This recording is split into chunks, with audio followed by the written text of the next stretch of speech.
Cum să am o relație eu cu mine? Că știu că relația este între două părți. În ceea ce privește relația cu noi și apoi relația cu ceilalți. De fapt, noi ne putem conecta cu adevărat cu ceea ce contează. Să acționăm către ceea ce ea ne arată nu este neapărat confortabil. Este foarte curajos. Și acesta este unul dintre ele, și anume să petrec timp cu mine.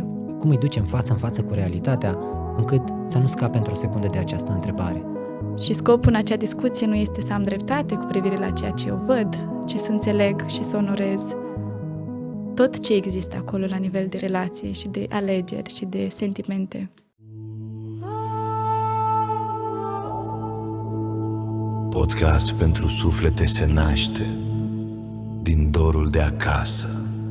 Bună seara, sunt Mădălin Dumitru și vă spun bun venit la un nou episod din podcast pentru suflete. Așa cum știm cu toții, trăim într-o lume în care mintea vorbește cel mai tare, dar adevărul nu vine niciodată din așa zisul zgomot.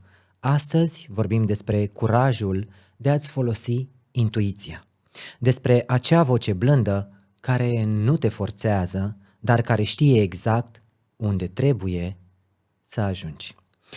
Aceasta nu este o conversație despre teorii, este o conversație, așa cum îmi place să spun, despre tine.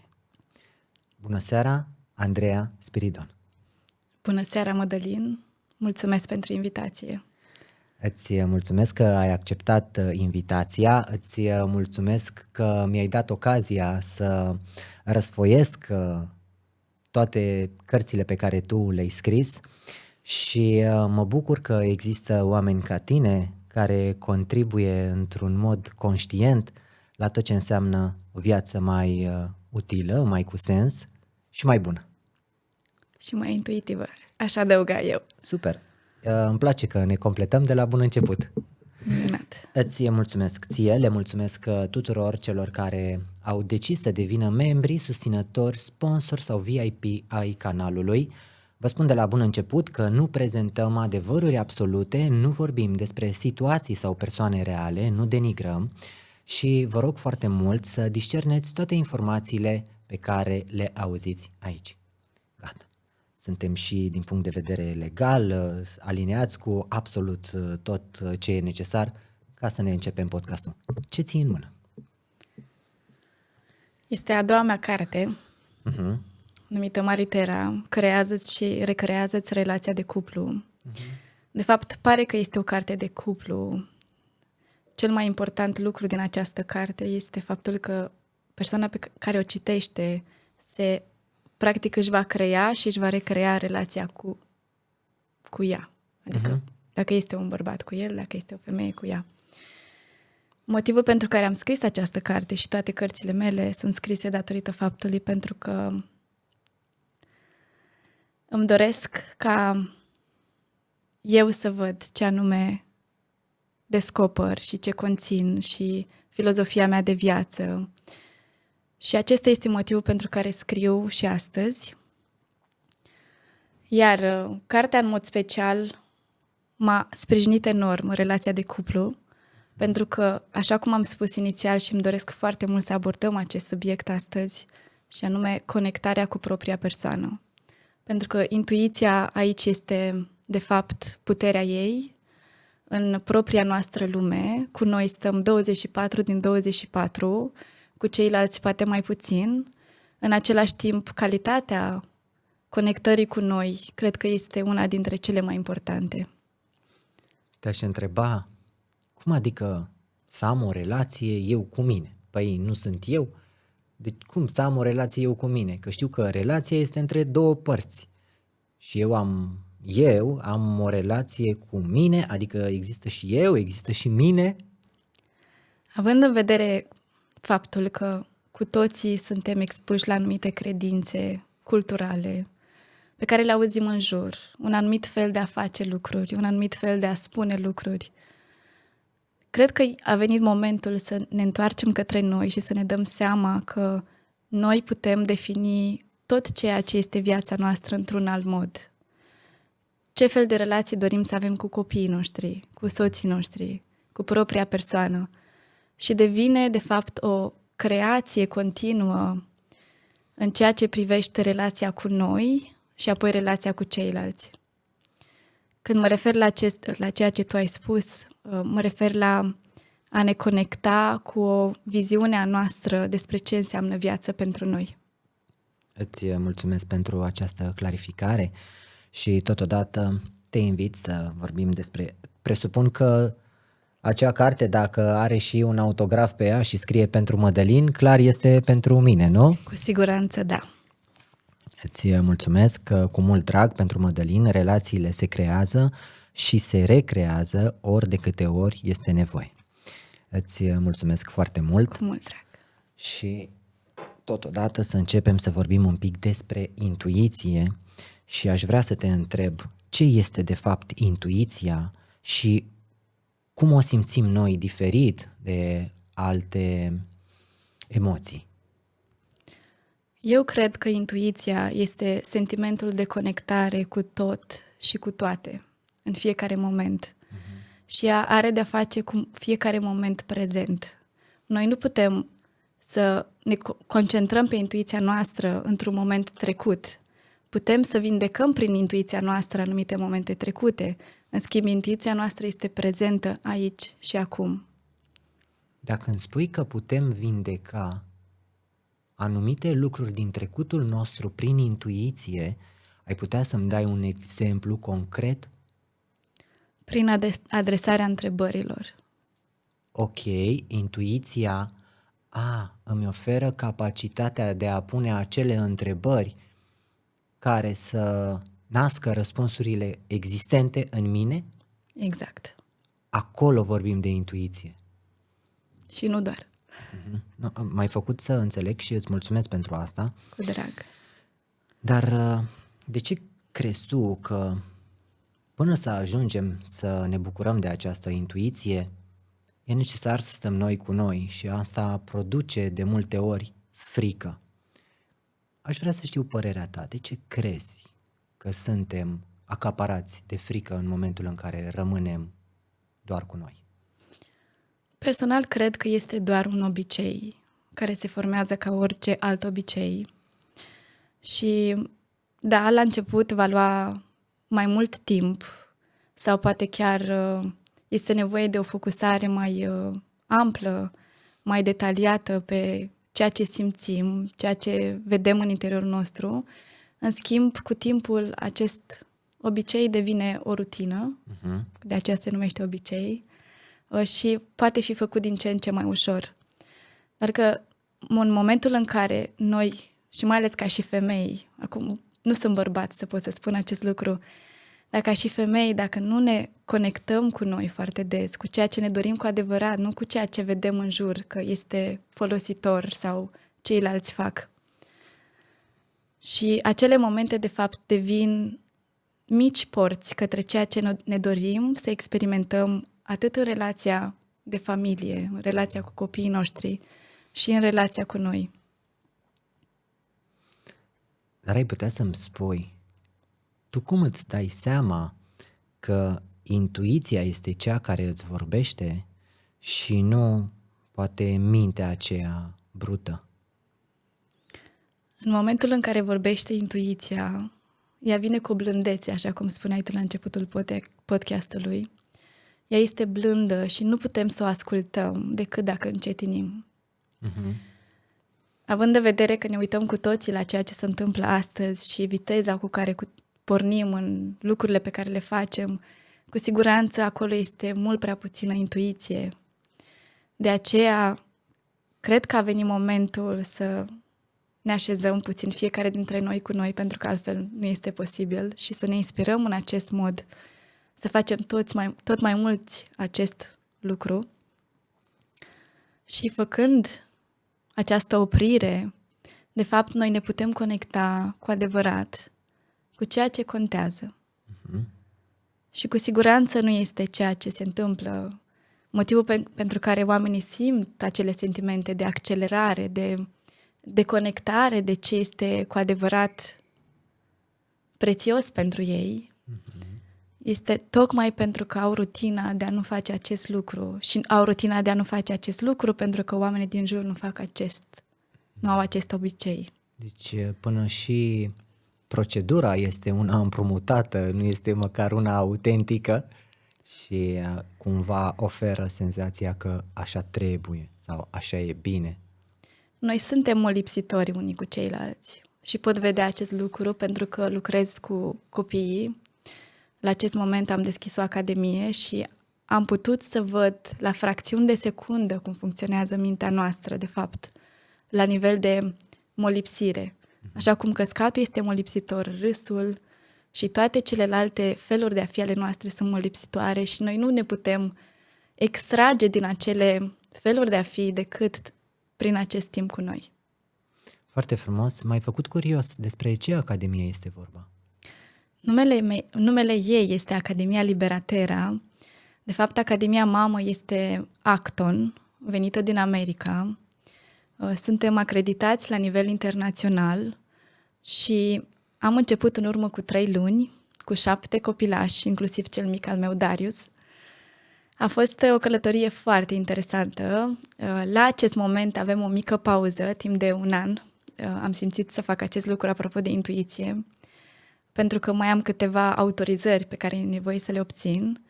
În același timp am testat-o și personal cred că este cel mai tare proiect educațional la nivel de planetă la acest moment. Wow. Da, pentru că pune eroi, pentru că noi nu-i numim copii în academia noastră, îi pune în centru atenției. Este numită, deși sună prea mare pentru urechile noastre, mai ales ca și români, având în vedere că suntem în cultura în care suntem, este o școală condusă de elevi. Dar felul în care se conduce această școală nu este noi ca și ghizi, ca și persoane care deținem academia, nu intervenim, ci avem reguli foarte clare cu privire la ce este potrivit sau nu, dar în cadrul acelor reguli, ei practic sunt cei care creează întregul sistem. Voi ați creat acolo o academie sau una casă unde fiecare copil își va dori să fie? Cum adică copilul să facă, să conducă și mergând pe această idee că vei fi un erou aici? Wow! Dar ce vârste au copiii sau pentru ce vârste este această academie? Noi putem primi copii de la 4 până inclusiv liceu. Wow! Da, ei pot să meargă la orice universitate își doresc, dacă mai simt să fac acest lucru. Și m-am gândit pentru următorul an, când voi porni, să pornesc inclusiv de la 4 ani, să avem o grupă mică. Este o filozofie în care nu doar sunt eroi, fiecare dintre copii și părinții și toți sunt văzuți ca fiind genii. Și își accesează, apropo de intuiție, că suntem în acest subiect, își accesează intuiția cu privire la ideile pe care le au și fac în așa fel încât să aibă o voce auzită. Nu stăm în bănci, nu avem note, avem badge-uri. Este un sistem complet diferit și pune în centru atenției leadership-ul fiecăruia dintre eroi. Felicitări pentru acest proiect. N-am mai auzit până acum de un proiect care să promită și să aibă o structură atât de autentică. Pentru că tot vorbim de copii. Ce se întâmplă în momentul în care unui copil îi se ia acea voce interioară numită intuiție, inconștient, de părinți? Am analizat puțin acest subiect și m-am conectat cu ce emoții simt copiii într-un mediu în care doar autoritatea este prezentă și mă refer la autoritatea unui adult. Și putem vedea acest lucru inclusiv în școala tradițională. Copiii simt deseori frică, mi-este teamă că mă va asculta, nu mi-am făcut tema, oare ceilalți sunt mai buni decât mine? În schimb, ceea ce se întâmplă în academie este fiecare copil are voie să greșească, ba chiar încurajăm greșeala la un nivel foarte des, pentru că doar în acest fel copiii pot învăța. Pe lângă faptul că încurajăm greșeala, avem și momente de reflectare foarte dese, zilnice. în care ei se uită la ceea ce s-a întâmplat și observă ce anume pot îmbunătăți la comportamentul lor, la felul în care vorbesc. Și este o îmbunătățire permanentă față de propria persoană zi de zi. Cumva ei ghidați devin observatori la tot ce construiesc ei, nu doar emoțional, cât și rațional, încă de mici. Absolut. E fantastic ce faceți. Motivul pentru care se numește Liberatera este pentru că aduce atât libertatea cât și responsabilitatea în același loc. Ea nu poate exista una fără cealaltă. Este foarte clar. Și chiar dacă pe unii dintre părinți îi sperie libertatea și pot să văd acest lucru, inclusiv la părinții care au călătorit până acum cu noi, în același timp, libertatea și responsabilitatea, când copiii învață responsabilitatea și înțeleg liniștea tribului, poate fi prezentă sau nu datorită lor, ei de fapt acolo înțeleg că este vorba de reajustarea lor permanentă cu privire la ceea ce ei pot pune într-un trib, într-o comunitate, într-un grup și care este felul în care ei se comportă moment de moment. Foarte frumos și cumva asta îi face să fie prezenți mereu și să înțeleagă că au o putere foarte mare și totodată o utilitate pentru ei și pentru comunitate. Incredibil. Aveți elemente din Createra pe acolo. Multe. Și am pornit la drum cu... Îmi doresc foarte mult să onorez și proiectul soțului meu, și anume Spiritonomics. De aceea prima sesiune s-a numit Curajul. Noi am vorbit foarte mult despre curaj, curajul tribului, curajul de a visa. Iar a doua sesiune a fost despre determinare și îmi doresc să continui pe această linie, să am o structură și în același timp să aprofundez ceea ce soțul meu a descoperit și își dorește să aducă în lume. Sunt convins că veți reuși, este doar o chestiune de timp, așa că bucurați-vă de tot procesul care va urma. Vorbeai la început despre întrebările utile care vin cu ajutorul intuiției și vreau să știu de ce întrebările pot fi mai puternice decât răspunsurile. Motivul pentru care întrebările sunt mai puternice decât răspunsurile este pentru că ele pot avea mai multe răspunsuri. Wow! Sau răspunsuri diferite. În fiecare moment, în funcție de ce ai nevoie. Ok. Ce întrebări deschid viața și ce întrebări o pot închide? Primul răspuns care mi-a venit este cele pe care ți le adresezi. Iar cele care pot închide sunt cele pe care ți le adresezi. Ce frumos! Mă bucur că ai spus asta. Recomandarea mea este profunzimea la care ajunge acea întrebare. Pentru că este una să ne adresăm o întrebare și să răspundem rapid la ea și este alta să stăm cu acea întrebare și să lăsăm intuiția să ne răspundă. Păi în primul caz nu faci altceva decât să scapi repede de răspuns, pe când a doua e necesar să contribui prin anumite conștientizări. Dar e nevoie oare de o pregătire pentru a-ți da răspunsurile cele mai sincere tu pentru tine? Absolut. Pregătirea este să începi.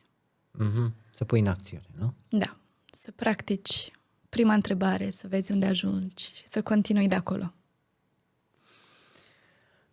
Cum ar arăta o întrebare pusă din suflet? Ai putea să-mi dai un domeniu? Păi nu aș putea să-ți dau un domeniu, aș putea să-ți dau o problemă. Te rog. Cum ar fi? Omul nu se mai simte fericit, mulțumit de tot ce face el în societate pentru că se duce la un job unde investește 8 ore plus alte 2 pe drum, vine acasă, nu mai are timp, nici măcar să se detensioneze de la ce a făcut la muncă, însă simte o apăsare sufletească. Tot din acea zonă, el ar putea să-și pună o întrebare. Care ar fi aceea? Cum îmi doresc să mă simt următoarele 3 ore?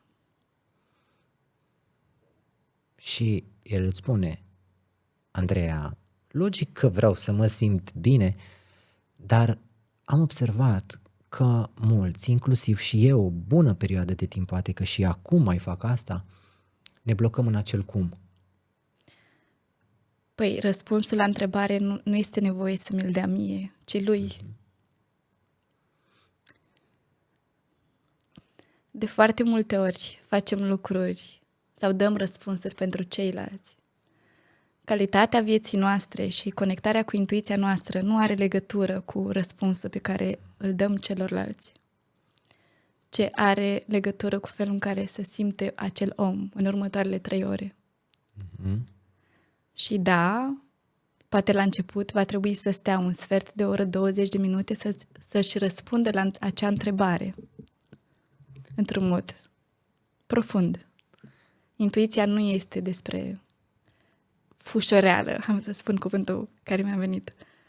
Eu am început să zâmbesc pentru că m-am obișnuit să aduc energia din casele oamenilor aici, în platou, ca invitații să răspundă, motiv pentru care îți spun: Andreea, eu mai am 3 ore, mi-adorme copilul, am atâtea de făcut, de băgat la spălat, de gătit, eu nu mai am timp, nici nu știu dacă mai am timp să-mi fac un duș în seara asta și tu îmi spui să mai stau 15 minute. Băi, Andreea, vino tu, fă-le.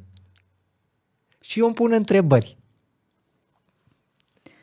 Cred că aici este momentul să ne uităm, să vedem cât de mult apelăm la ajutor.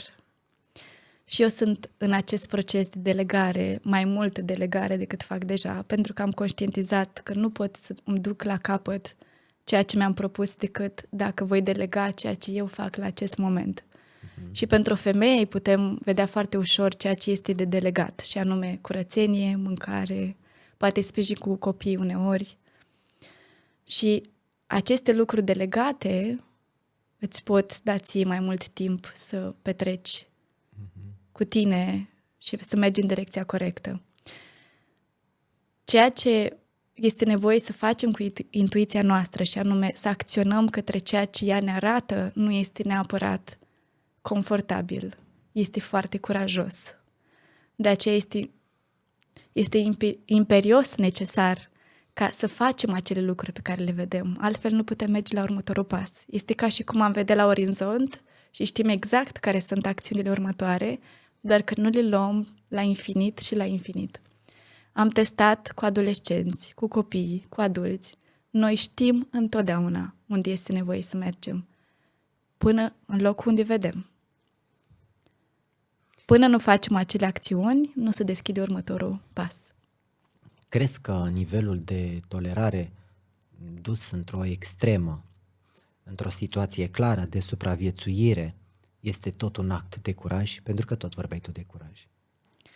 Atâta timp cât este planificat și tu îți dorești să tolerezi anumite aspecte și ai o conversație cu tine că faci acest lucru pe o perioadă de timp, absolut da. Dar dacă repetate rânduri intuiția vine și îți spune și te bate la cap cu anumite acțiuni și anumite alegeri pe care încă nu le-ai făcut, dacă vrei să mergi la etapa următoare, este nevoie să faci acele lucruri. Există o întrebare pe care ți-o pui zilnic sau cel mai des? Mie îmi place noutatea foarte mult. Și nu sunt întrebări repetitive. În același timp, am câteva ritualuri repetitive. Și acesta este unul dintre ele, și anume să petrec timp cu mine. O perioadă am avut mai mult timp de acest gen și vreau să fiu sincer în acest podcast cu tine. Având în vedere că sunt mamă de bebeluș, acest timp s-a făcut puțin mai scurt pentru o perioadă. În același timp, există, pentru că dacă n-ar exista, mi-ar fi foarte greu să fac toate lucrurile în viața mea. Uite, pentru că oamenii aud pentru prima dată informații de acest gen, mi-ar plăcea totuși să le lăsăm ceva practic și să înceapă cu, chiar dacă noi le oferim un ghidaj, dar să înceapă cu, nu știu, un set de întrebări sau o întrebare simplă, dar aș vrea totodată să le spui și care să fie poziția lor față de întrebări, adică cum îi motivăm sau, nu neapărat, cum îi ducem față în față cu realitatea încât să nu scape într-o secundă de această întrebare. Da, ce aș putea spune este să se conecteze cu ei și să întrebe cum îmi doresc să fiu cu mine. Și să-și răspundă la acea întrebare, iar următorul pas după ce își răspund este să stea cu ei, să simtă acea emoție. Spre exemplu, dacă răspunsul este blândețe, Ok. să stea cu acea blândețe și să o vadă ce înseamnă blândețe pentru ei. Pentru că aici intervine intuiția. Intuiția noastră este de fapt simțire. Nu este gând, nu este logică. Și să se uite în viața lor să vadă cum anume pot fi blânzi cu ei. Și apar situații, circumstanțe, vine soțul și spune nu știu ce lucru, vin copiii și vor nu știu câte aspecte de la ea ca și mamă sau de la el ca și tată. Să se uite cum pot fi eu blând cu mine chiar acum. Și să fie un singur fel de a fi pe care să-l exploreze și să-l înțeleagă în profunzime.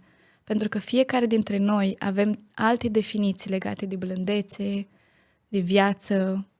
De aceea este important ca fiecare să-și răspundă pentru el. Foarte frumos. Mă gândesc că dintr-o zonă unde există blândețe, clar, din acea energie se pot naște acțiuni care, într-adevăr, să susțină intenția pe care o ai, să fie bine. Dar cum arată un da din intuiție? Cum arată un nu din intuiție? Un da din intuiție este ușor. Și când apare greutatea unei alegeri, înseamnă că nu este potrivit. Ok. Deci s-ar putea, să zicem, da din intuiție, să vină cu o provocare foarte mare sau cu o presiune și de fapt să fie un nu? Da, sau poate că este nevoie să ne întrebăm ce anume ar face un da pentru intuiția mea. Poate este nevoie doar să reajustăm câteva aspecte a acelui context. Poate este vorba despre un titlu, poate este vorba diferit sau poate este vorba de un comportament. Este o mică reajustare a ceea ce simțim că este potrivit pentru a fi un da. Crezi că oamenii ar scăpa de multe blocaje dacă și-ar folosi real intuiția? Absolut. Bun. De ce mai are nevoie intuiția ca și elemente ca parcursul de optimizare al oamenilor să fie unul din ce în ce mai sigur? O filozofie de viață. Deci, intuiția, cred că dacă ar fi alături de o filozofie de viață pe care fiecare dintre oameni și-o creează, în cartea Vocea Intuiției vorbesc despre acest aspect, și anume, putem să vedem că foarte mulți oameni din jurul nostru au diferite valori care ne plac. În același timp, noi stând la vorbă cu noi și putem vedea ce anume concret ne-ar place să avem în viața noastră. Poate este vorba despre eleganță, poate este vorba despre frumusețe, poate este vorba despre conectare. Și această filozofie adusă în permanență și citită în permanență de acea persoană face ca ea să fie în interiorul acelei filozofii și nu în interiorul la 10 de milioane de filozofii pe care le vedem în jur. Deci este practic o redimensionare a ceea ce înseamnă ceea ce este posibil pentru noi. Andreea, uite, îți mulțumesc foarte mult și te simt ca pe o persoană prezentă, blândă și cu multă autenticitate. Motiv pentru care eu vreau să te întreb un lucru, pentru că sunt curios cum gândești tu. Ce se întâmplă în momentul în care vocea noastră nu mai este a noastră, ci a părinților noștri pe care noi ne imaginăm cum ar fi răspuns ei într-o situație cu care eu mă confrunt acum? Ceea ce se întâmplă este suntem deconectați de la propriul adevăr. Suntem deconectați la ceea ce ne dorim să facem. Și este foarte interesant că sunt și eu mamă, iar părinții noștri cu siguranță își doresc ca noi să fim bine. Și plecând de la această idee, poate ei nu au cele mai bune alegeri pentru noi. În schimb, noi știm care sunt alegerile noastre pe care este nevoie să le facem. Și la început, poate că nu vor înțelege anumite aspecte și motivul pentru care am ales cum am ales. De aceea, în academia noastră, totul este bazat pe alegeri. Copilul are șansa de a alege de 10 de ori în fiecare zi. Și noi este nevoie să învățăm, să alegem ceea ce vedem că ar fi cel mai potrivit la acel moment, să ne dăm șansa să greșim și să restabilim și să pornim mai departe spre direcția pe care o vedem potrivită. Dar ce ne deconectează de la adevărul acela care e în noi și stăm să aducem în discuție adevărul părinților, adevărul oamenilor în care am investit emoțional? În primul rând, ceea ce a fost cândva valabil și funcțional nu mai este astăzi. Iar noi, vrând să onorăm acele lucruri din trecut, facem ca ceea ce este prezent acum să fie mai puțin onorat. Ideea este în felul următor. Eu cred că nu este nevoie să dăm la o parte total ceea ce trecutul ne-a oferit. Ba chiar îmi doresc să onorăm tot mai mult acele lucruri, în schimb să le onorăm dintr-o postură în care, ok, asta este ce este disponibil acum, plus ceea ce a existat, hai să văd care este alegerea potrivită. Pentru că observ, și am să zic sincer ce cred legat de tehnologie și de ChatGPT și la acest moment din timp, eu cred că este evoluția noastră. Și da, putem să criticăm acele lucruri, putem să facem acest aspect, cum am făcut cu fiecare pas evolutiv, fiecare dintre noi, în detrimentul nostru. În același timp, să onorăm ceea ce există și să vedem în ce direcție putem merge, cred că este mult mai folositor și onorabil față de propria noastră evoluție. Da, avem alegeri importante de făcut, da, copiii noștri vor avea anumite provocări pe care noi nu le-am avut la momentul acela, când eram de vârsta lor. În schimb, cred că putem să le dăm încrederea că ei pot să facă lucrul acesta. Spune-mi, te rog frumos, ce înveți tu încă, astăzi, de la copii? Să le dau o încredere și mai mare. Deci înveți că ei au nevoie să li se ofere încredere, asta îi face pe adulți responsabili să le dea această încredere. Îi face responsabili, în același timp avem tendința cu toții să intrăm în control. Apropo de ceea ce ai spus puțin mai devreme cu relația cu părinții. Ca și părinți intrăm în control în momentul în care ne dorim ca lucrurile să fie în control. Să fie așezate într-un mod în care noi le vedem. În schimb, noi avem o distincție pe care o folosim în academia noastră, se numește fresh eyes. Și ce înseamnă? Înseamnă să arunci 2 ochi diferiți. Adică să te uiți la o altă perspectivă legată de același lucru. Să ne uităm la copii diferit în fiecare zi. Legat de ceea ce pot, legat de ceea ce sunt, legat de ceea ce vor crea, inclusiv cu propria persoană. În viața noastră să aruncăm în permanență noi perspective, să înțelegem că de fapt noi nu vom mai păși în locul în care am mai fost, ci în permanență vom merge către locuri noi. Foarte frumos. De când sunt părinte, de 7 ani, la un moment dat reacționam la diferite situații prin ochii mei.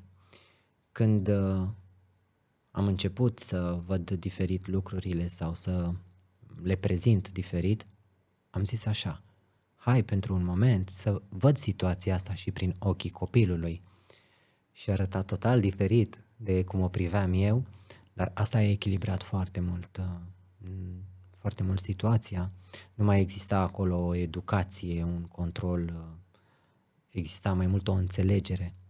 Și da, văd că are mult sens ceea ce ai spus tu, dar aș vrea totuși să știu, există o limită cât de mult oferim libertate, cât de mult vedem prin ochii lor, unde devine sau cine are încă responsabilitatea reală la acțiunile care urmează sau la efectele acțiunilor?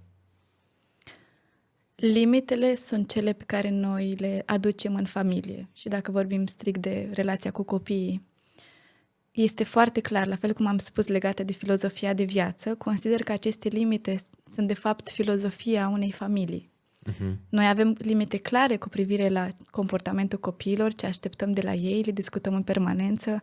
Asta nu înseamnă că ei nu vor mai greși în acele domenii, dar că responsabilitatea noastră și a mea ca mamă este să-i aduc aminte acea înțelegere pe care am avut-o.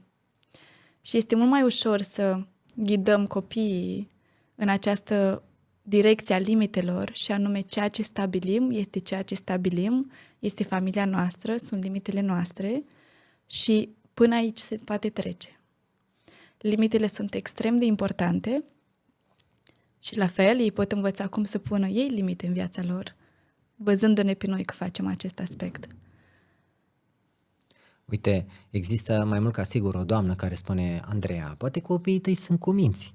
Dar stai să-i vezi pe ai mei. Nu ascultă, nu fac, seamănă cu maică-sa, seamănă cu taică-su, n-ai cu cine să te înțelegi. Că eu le spun, eu îi învăț, dar nu vor să mă asculte, domne, deloc. Este reală această situație pe care am dat-o eu acum? Absolut. Este reală cu fiecare dintre copii. Și anume, copiii sunt, sau majoritatea copiilor sunt obraznici. Și spun asta pentru că ei sunt liberi în interiorul lor. În același timp, ceea ce îmi răsună în minte este faptul că ca un copil să înțeleagă un concept, este nevoie de o repetare de aproximativ 40-50 de ori a acelui lucru. Și aici ne blocăm noi ca și părinți, pentru că considerăm că spunem o dată și este nevoie să înțeleagă. Când de fapt lucrurile stau ușor diferit, la nivel neuronal. De câte ori are nevoie? Un număr exagerat, dar cam așa, 40-50 de ori, să înțeleagă acea problemă din atât de multe perspective, încât să sedimentează și rămâne acolo cu el. Asta înseamnă că eu marți îl chem la masă și mă aștept să vină miercuri? Nu înseamnă acest lucru, ci mă refer la acele limite pe care dorim să le bătătorim în relație. Nu este potrivit să așteptăm de la noi să-i spunem o dată și să înțeleagă și să nu mai repete. În schimb, este potrivit pentru noi ori de câte ori iese din acea regulă să-i aducem înapoi. Să le arătăm. Înțelegerea mea cu tine este când nu vei încuia ușa la cameră, când ești supărat. Și repede atât de multe ori încât la un moment dat el o să înțeleagă. Într-adevăr, și tonul vocii este important. Este important. În același timp, voiam să zic ceva puțin mai devreme care are legătură cu acest aspect. Și anume, sunt discuțiile socratice. Deci, până se descoperă Acton, controlul, direcția pe care o dădeam copiilor era de 1000 de ori mai mare, în sensul în care era nevoie copiii să facă cum le spuneam eu pentru că era mai bine. De când am descoperit Acton, în urmă cu 1 an și jumătate, am descoperit un truc care mi-a salvat nu doar relația cu ei, ci și felul în care înțeleg mintea copiilor și felul în care ea funcționează. Discuțiile socratice sunt discuții pe care noi le avem în academie în fiecare zi. Dimineața stăm în cerc și la finalul zilei stăm în cerc și avem aceste discuții socratice în care prezentăm o temă, poate fi vorba sub o povestire sau poate fi o experiență reală care se întâmplă în academie ca fiind o provocare și apoi aducem 2 alegeri. M-am obișnuit în ultimul an să adresez întrebări de fiecare dată când copiii interacționează cu mine. Spre exemplu, dacă Alegria vine la mine și mă întreabă: mami, să-mi iau bluza roz sau bluza albă? Ție care îți place cel mai mult? Și apoi ea spune: păi nu, am venit să mă ajut tu să aleg. Spun: ok, chiar vrei să aleg eu sau vrei să te ajut să-ți alegi puțin mai târziu? Ideea este că în permanență ceea ce ei aduc, noi să adresăm întrebări mai departe, duce mai departe nevoia noastră de a controla. Pentru că apare o conversație și cred că ar fi foarte util să facem acest lucru cu un exemplu și mai concret, poate o problemă pe care tu ai mai întâmpinat-o cu mămicile. Dacă ai ceva în minte, mi-ar folosi. Nu am ceva cu mămicile, dar mă gândeam, nu vreau să deviez foarte mult, dar mintea mea sunt multe imagini și referitor la aceste întrebări și acest truc pe care mi l-ai prezentat, mă gândeam că el cumva funcționează și în viața de cuplu, dar și acolo eu m-am dus ușor într-o zonă umoristică când soțul vine acasă și soția îi spune vrei să mănânci și el îi spune da și ea începe și îl întreabă dar ce vrei să mănânci și după 2-3 ore de discuții el nu ajunge să mai mănânce pentru că tot stă să răspundă la întrebări. Da, cred că când sunt prezentate sau când sunt suportate consecințe în urma unor comunicări neeficiente. tot timpul, Indiferent. în permanență și în același timp, momentul în care familia stă la vorbă și spune despre ceea ce le place și nu le place, spre exemplu, ceea ce tu ai spus într-un mod umoristic, puțin mai devreme, eu m-aș uita la acel lucru, soția ar trebui să știe ce îi place și ce nu îi place. Mulțumesc că m-ai scos. Da, deci este vorba și de felul în care oamenii funcționează și ce știm noi despre ei ca și persoane că le place și nu. Ok, pentru că te ocupi de copii și clar îi cunoști mult mai bine decât mine, aș vrea să îmi spui ce se întâmplă în momentul în care începem și condiționăm. Îți spunem odată, nu știu, luăm un exemplu, vino la masă. Da? Bun. Vine la masă, nu vine la masă, după începem. Vino la masă și începe condiția. Pentru că altfel nu te mai uiți la desene. Tot nu vine la masă. Și vei fi și pedepsit. Crește miza. Ce se întâmplă de fapt în copil când presiunea devine din ce în ce mai mare și pe niște elemente, din punctul meu de vedere, toxice pentru el?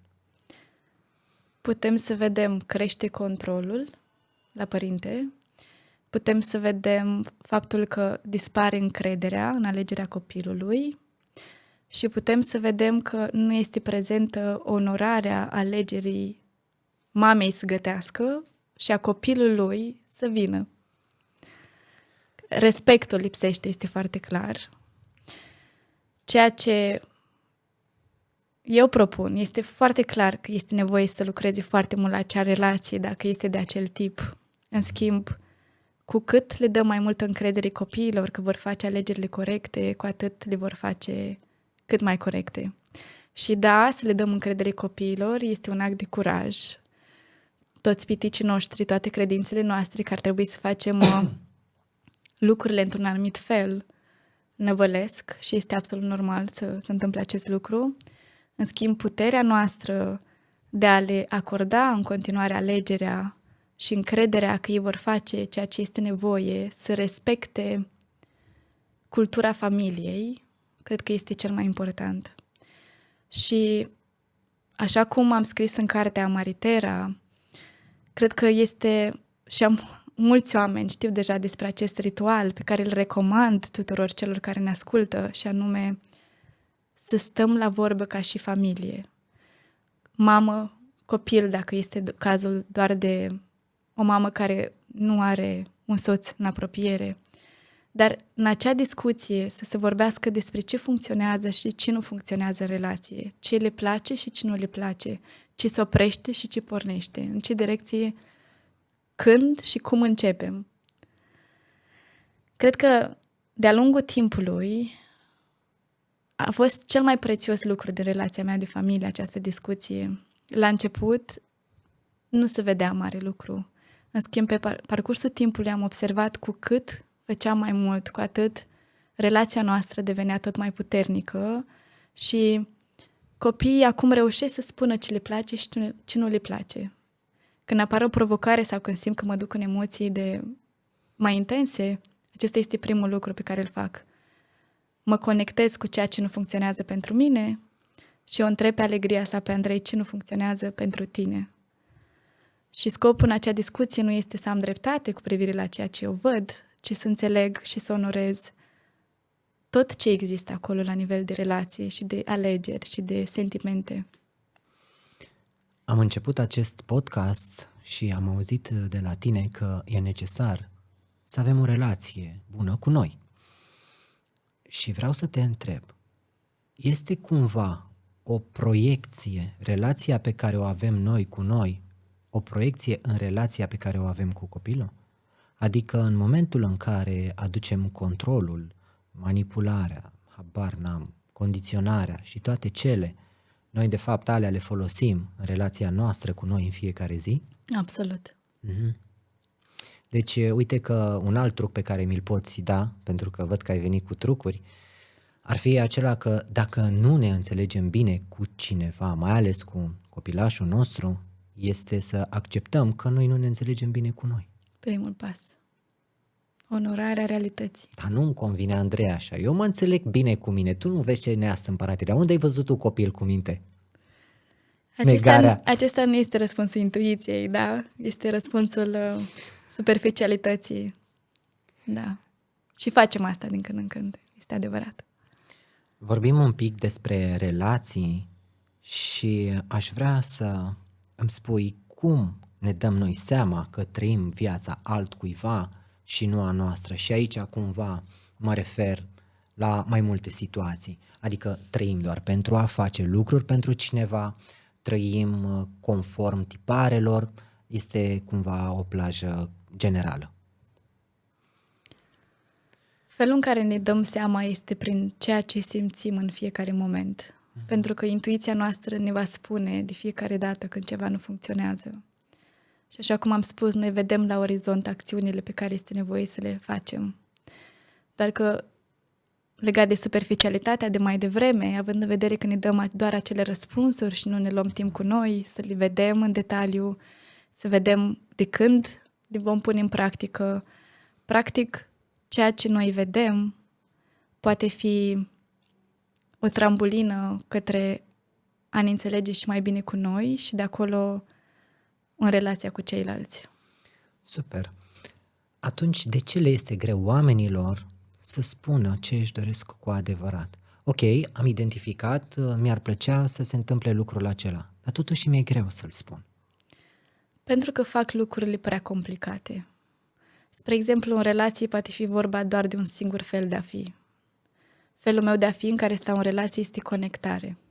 Deci orice altceva, doar lipsa conectării nu o pot tolera. Și am să fac ceva în legătură cu acel lucru. Deci, practic, în momentul în care noi învățăm să reducem la simplitate complexitatea relațiilor noastre, avem acces direct la ceea ce ne dorim.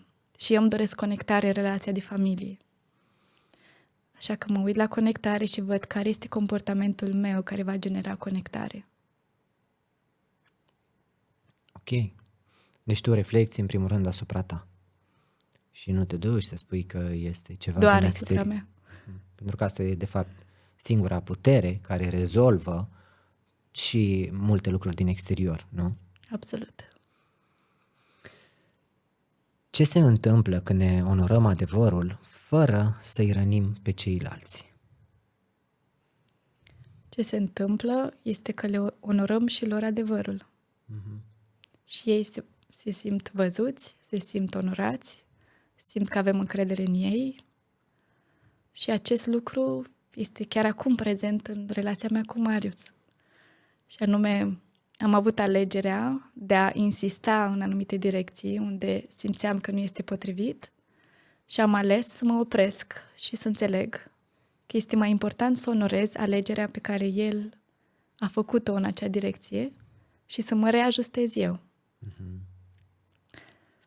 Foarte util. De ce crezi că bucuria este o alegere și nu o recompensă? Sau poate crezi că este o recompensă și nu o alegere? Bucuria este o alegere care poate fi făcută în fiecare moment și cred că ar trebui să fie la baza filozofiei noastre de viață. Și ca fiind o alegere.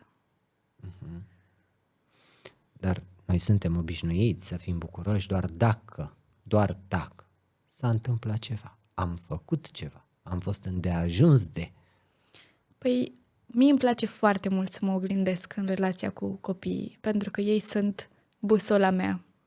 Și anume, comportamentul lor și stricte legate de bucurie ne arată foarte clar modul natural și autentic în care noi suntem construiți.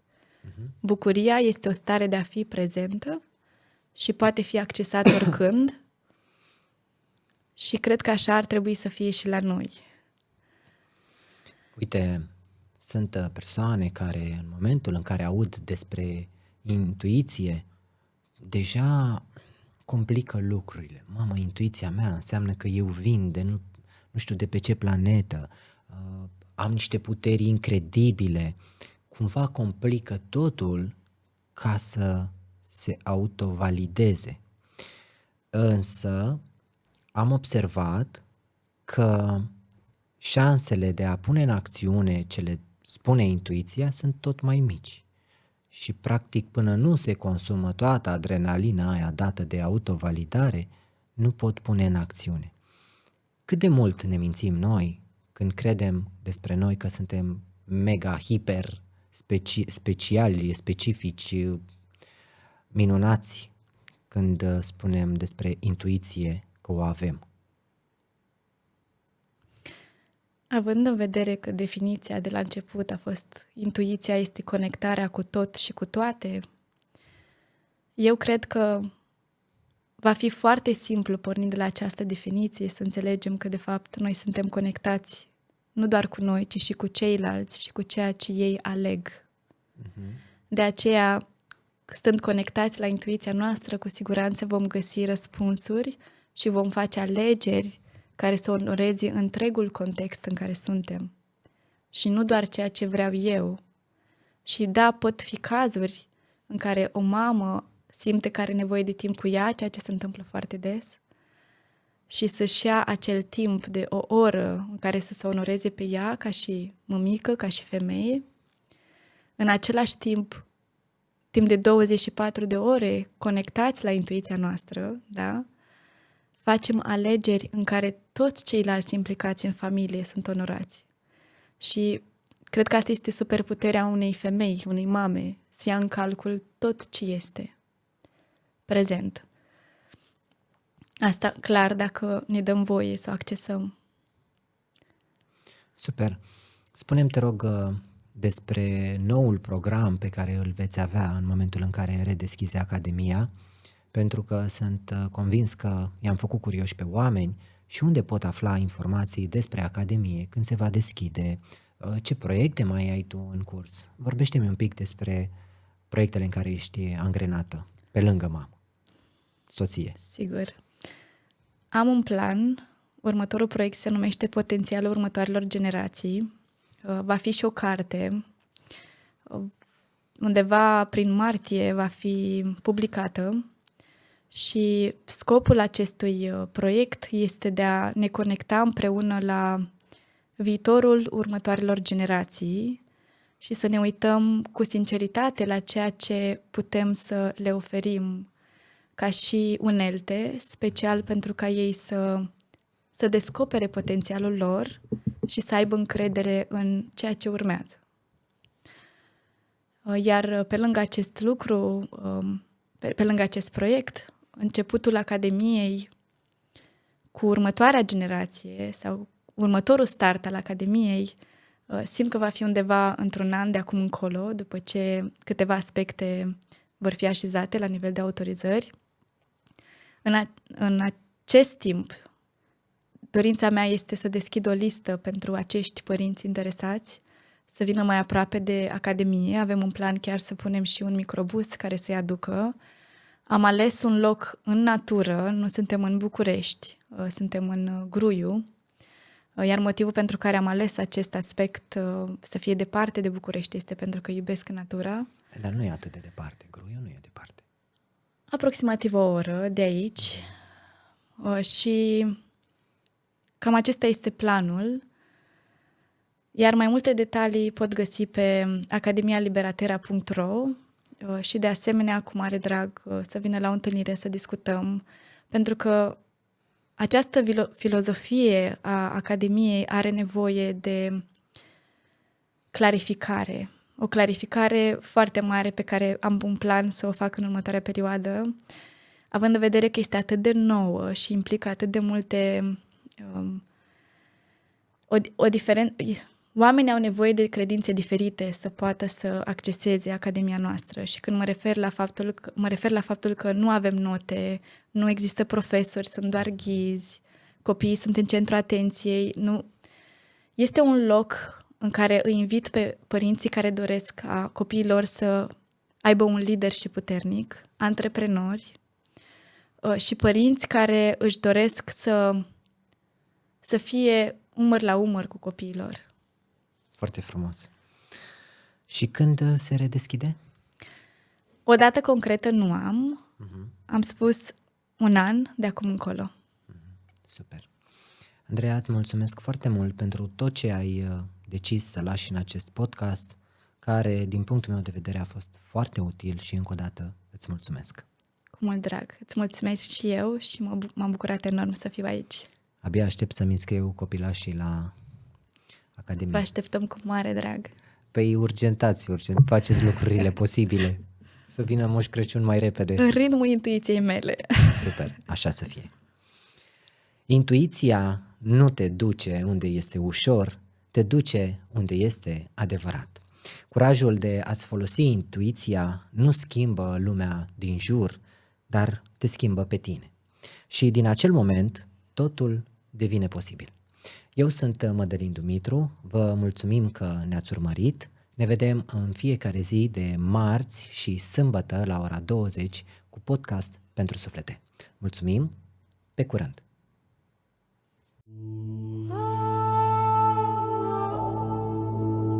Podcast pentru suflete se naște din dorul de acasă, din locul unde tăcerea vorbește mai adevărat ca omul. Acolo, lumina nu vine din cer, ci din clipa în care ne iertăm. Totul e în noi, și steaua, și abisul, și drumul, și cel care pășește. Nu există distanță între cer și inimă, ci doar uitarea că sunt una. Când alegem să facem bine, nu schimbăm lumea, o amintim. Fiecare faptă curată aprinde un soare, fiecare cuvânt din inimă creează sens. Și poate ăsta e darul nostru, să fim o lumină în mers, o respirație de Dumnezeu.